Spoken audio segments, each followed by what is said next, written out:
NEET PG 2024 की परीक्षा की तारीखों का ऐलान 11 अगस्त 2024 को 2 पालियों में आयोजित की जाएगी ये एग्ज़ाम। तो ये तारीखों का ऐलान हो गया है और 11 अगस्त 2024 को अब एग्ज़ाम होगी और 2 सेशंस इसमें होंगे।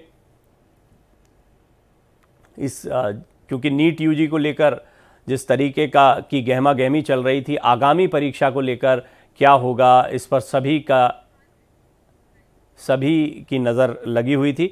इन दोनों ही मुद्दों पर मेरे सहयोगी गोपाल कृष्ण आपको ज़्यादा जानकारी देंगे। गोपाल, एक तो महत्वपूर्ण बात यह है कि हलफनामा दाखिल किया गया है, फिर इस सब के बीच में नीट पीजी 2024 की परीक्षा की तारीखों का ऐलान भी हो गया है।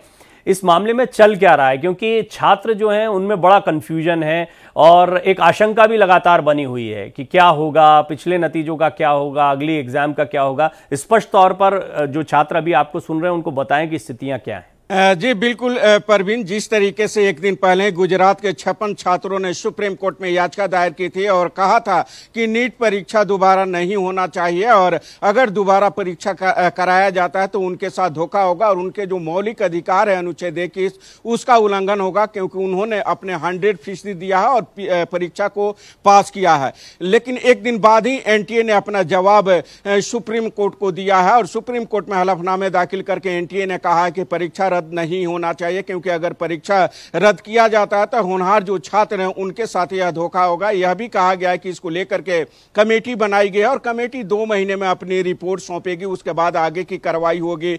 इसके सरगना के बारे में पता लगाया जा चुका है, उसकी गिरफ्तारी के जो है प्रयास किए जा रहे हैं, यह भी कहा गया। और जो दूसरी बातें कही गई कि मामला सीबीआई के पास है और सीबीआई इस मामले में कई लोगों को गिरफ्तार कर चुकी है और मामला आगे बढ़ चुका है, इसलिए इसको जो है परीक्षा को रद्द नहीं किया जाना चाहिए, यह गुजारिश की गई है सुप्रीम कोर्ट से। साथ ही एनटीए ने यह भी कहा है कि जो जैसे ही पता चला कि परीक्षा में धांधली हुई है, सरकार के तरफ से जो भी आवश्यक कदम थे वो सभी आवश्यक कदम उठाए गए हैं, लिहाजा सुप्रीम कोर्ट इस पर विचार न करे कि परीक्षा को रद्द करके दोबारा परीक्षा कराने के आदेश दें।